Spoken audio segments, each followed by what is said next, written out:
अस्सलाम वालेकुम dear students. जो हमारा चैप्टर चल रहा है वो रिलेशंस फंक्शंस है और जो हमारा आज का टॉपिक है वो फंक्शंस एंड देयर ग्राफ्स है।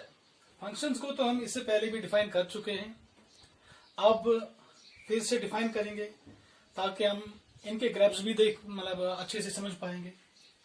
तो सबसे पहले क्या बात होती है फंक्शन में, याद रखना होता है एक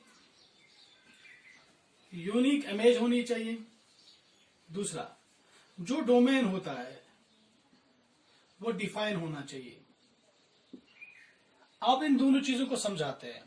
सबसे पहली बात, जब भी हम किसी रिलेशन का एरो डायग्राम दिखाते हैं, सपोज ये कोई सेट ए है, ये बी है।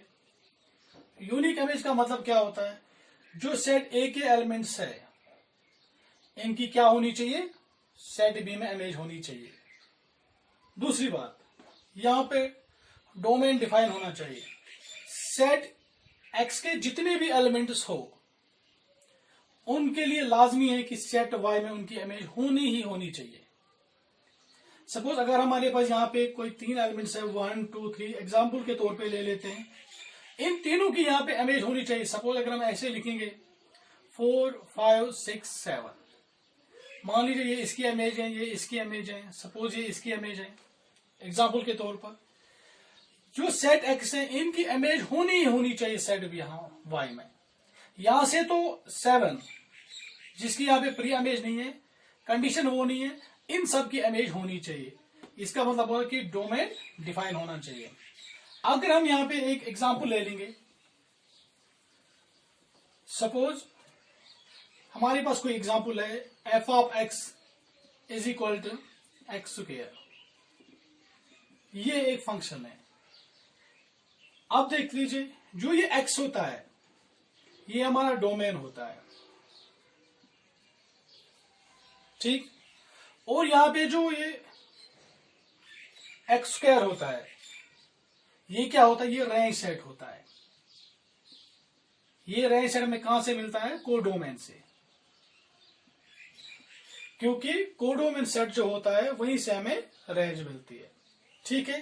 बेसिकली क्या होता है, जो ये रेंज होता है यही हम दूसरा सेट होता है जिसको हम वाई से डिनोट करते हैं, या कई जगह पे हम इसको सेट बी से डिनोट करते हैं। और जो ये वाई होता है यही फंक्शन होती है, ये किसके बराबर होता है, y is equal to f of x. Basically अब जो भी x होता है ये हमारा इनपुट होता है, और जो यहाँ पे हमें यहाँ रिजल्ट मिलता है वो क्या होता है, output. What does it mean, आप देख लीजिए। सपोज अगर हम इस फंक्शन में x की जगह 1 रखेंगे तो यहां पे क्या है, x square, that means 1 into 1 is equal to 1, ठीक। x की जगह 2 रखेंगे तो यहां पे क्या है, सॉरी यहां पे 1 स्क्वायर, यहां पे 2 स्क्वायर आएगा, 2 इंटू 2 इज इक्वल टू 4। अगर हम यहां x की जगह 3 रखेंगे तो यहां पे क्या होएगा, 3 square, that is 3 into 3 is equal to 9, ठीक। अगर हम x की जगह -1 रखेंगे तो यहां पे क्या बनेगा, -1 square, that is equal to -1 into -1, that is equal to +1। अगर यहां पे हम -2 रखेंगे तो -2 square, that is equal to -2 into -2, that 2 2 are 4, -1 into plus, ठीक है। ये हमारा इनपुट होता है, ये डोमेन होता है, और जो हमें यहां पे मिलते हैं ये रिजल्ट्स 1 4 9 1, ये रेंज है, ठीक है। ये कौन से वैल्यू है, ये y के वैल्यू है। किसके वैल्यू है, y के वैल्यू। अगर हम इस फंक्शन को एरो डायग्राम के जरिए दिखाना चाहेंगे तो कैसे, आप यहां पे देख लीजिए। हमने जो इनपुट दिए हैं, इनपुट ही जो हमारा होता है वो डोमेन सेट होता है, 1 2 3 -1 -2, ये हमारा x है। और जो y दूसरा सेट हमें मिला है जो बेसिकली फंक्शन होता है, ठीक। वहां पे क्या हमें मिली, 1 की इमेज 1 ही आ गई, 2 की इमेज 4, 3 की इमेज 9, -1 की इमेज 1 ही आ गई, और -2 की इमेज 4 आ गया। अब यहां पे देख लीजिए, हर एक एलिमेंट की यहां पे इमेज आ गई, और दूसरा जितने जो भी एलिमेंट्स यहाँ पे है उनकी इमेज यहाँ पे आ गई। That means this is a function. अगर हम इस एरो डायग्राम को अब ग्राफ में या ये ग्राफ में दिखाना चाहेंगे तो हम इसको कैसे ग्राफ में दिखाना मतलब दिखा सकते हैं, आप देख लीजिए यहाँ पे।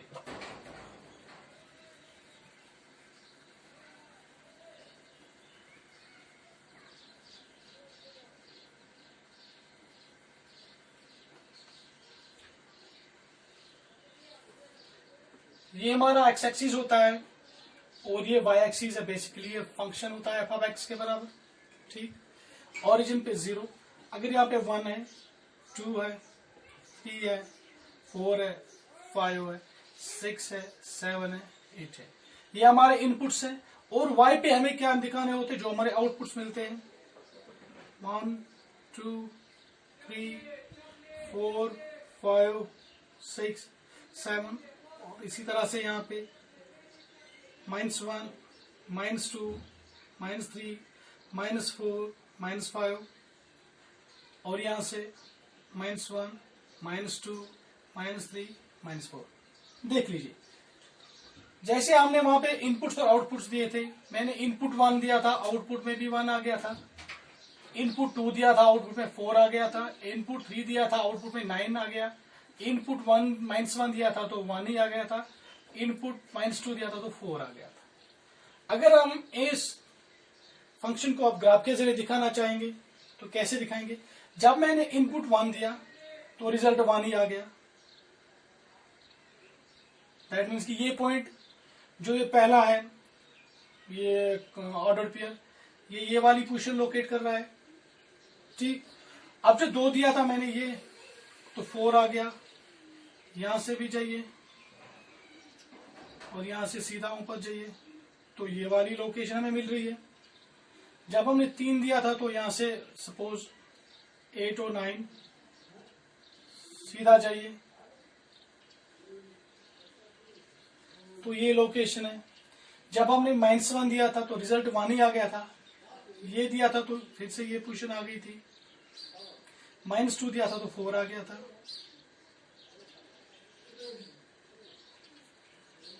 ठीक, तो इन सब पॉइंट्स को मिलाइए तो इस फंक्शन का ग्राफ बन गया। ठीक है, तो यहां तक हमने देखा कि अगर हमारे पास कोई फंक्शन है, उसमें इनपुट क्या होता है, आउटपुट क्या होता है, एक्स एक्सिस पे कौन से पॉइंट्स आते हैं, वाई एक्सिस पे कौन से पॉइंट्स आते हैं। अब जो हमारा यहाँ पे टॉपिक है वो हम बताएंगे कि अगर हमारे पास सिर्फ ग्राफ दिए गए हो, अब हमें ये बताना है कि क्या ये ग्राफ फंक्शन है या नहीं है। अब हम उनको डिस्कस करेंगे। सबसे पहले एक एग्जांपल ले लेंगे यहाँ, आप देख लीजिए। अगर हमारे पास ये एक्स एक्सिस है और ये वाई एक्सिस है, अगर ग्राफ हमारे पास कुछ ऐसा हो, अगर हम इन पॉइंट्स को मिलाएंगे, सपोज हम ये वाला पॉइंट ले लेंगे और यहां से भी, दैट मीन्स कि कोई इनपुट देने पे हमें एक आउटपुट मिल गया। ठीक, अगर हम ये वाली पॉइंट मिलाएंगे, दैट मीन्स कि इनपुट देने पे यहां पे भी एक आउटपुट आ गया। अगर हम यहां पे भी चलेंगे और ये वाला पॉइंट मिलाएंगे, दैट मीन्स कि इनपुट देने पे आउटपुट मिल रहा है। एक बात याद रखना चाहिए, जो ये ग्राफ है ये कभी भी एक्स एक्सिस से नहीं मिलेगा। इसके नजदीक आ सकता है पर नहीं मिल सकता। दैट मीन्स दिस फंक्शन जो ये ग्राफ है, ये फंक्शन है। दूसरी एग्जांपल, सपोज अगर हमारे पास ऐसे ग्राफ हो कि ठीक, अगर हम ये वाला पॉइंट मिलाएंगे तो ये आएगा। दैट मीन्स कि इनपुट देने पे यहां पे आउटपुट मिल गया हमें। ये वाली पोजीशन मिलाएंगे तो ये जगह आ जाएगी। ये वाला तो ये इनपुट और यहां से आउटपुट मिल रहा है। अगर यहां पे देखेंगे तो इनपुट देने पे हमें आउटपुट मिल रहा है। देखो, जैसे मैंने ग्राफ बनाया यहाँ पे, आधी जगहों पे ऐसा लग रहा है कि जहां पे हम इनपुट देते हैं आउटपुट एक ही मिल रहा है। इसका मतलब क्या होता है कि डोमेन में 2 एलिमेंट्स की एक ही इमेज हो सकती है। डोमेन में दो एलिमेंट्स की, जैसे हम यहाँ ऐसे दिखाते हैं एरो डायग्राम में, सपोज यहाँ पे कोई एलिमेंट है, ये इसकी इमेज है और इसकी, और यहाँ पे ऐसे है, दैट मीन्स कि जो यहाँ पे एलिमेंट है और यहाँ पे एलिमेंट, इनकी एक ही इमेज है। ये ग्राफ में हम दिखा सकते हैं कि दो इनपुट देने पे हमें एक ही वैल्यू आ सकता है। जैसे कि मैंने यहाँ पे इनपुट 1 दिया था तो 1 ही आया था, मैंने -1 दिया था तो 1 ही आया था, मैंने 2 दिया था तो 4 आया था, मैंने -2 दिया था तो 4 आया था। ठीक, इसका मतलब क्या होता है कि हमें दो इनपुट्स पे एक ही आउटपुट मिल सकता है। मगर अगर मैं तीसरा ग्राफ यहां पे दिखा दूं, दैट मीन्स कि जो ये ग्राफ है ये भी फंक्शन है। अगर सपोज हमारे पास कोई ग्राफ, एग्जांपल 3, हमारे पास कोई ग्राफ ऐसा हो, ये एक्स एक्सिस है, ये वाई एक्सिस है, ऐसे कोई ग्राफ हो, आप देख लीजिए, अगर हम यहां से इस पॉइंट को मिलाने की कोशिश करेंगे, इनपुट मैंने ये दिया था, इस इनपुट का आउटपुट ये भी आ गया, इस इनपुट का आउटपुट ये भी आ गया, इस इनपुट का तीन जगहों पे ये ग्राफ काट रहा है। दैट मीन्स कि एक ही इनपुट देने पे हमें तीन वैल्यू मिल रहे हैं, जो कि पॉसिबल नहीं है, क्योंकि हमने वहां पे पहले भी लिखा था कि यूनिक इमेज होनी चाहिए। तो किसी एक इनपुट पे अगर हमें 3 आउटपुट मिले, दैट मीन्स कि जो ये ग्राफ है ये फंक्शन नहीं है। होप आपको समझ आया होगा कि फंक्शंस क्या होता है और इनके ग्राफ से हमें कैसे पता चल सकता है कि क्या ये फंक्शन है या नहीं है। इंशाल्लाह जो हमारा दूसरा टॉपिक होगा वो वहां पे हम डिफाइन करेंगे कि टाइप्स ऑफ फंक्शन, फिर उनके ग्राफ हम कैसे बना सकते हैं। Thank you, all the best.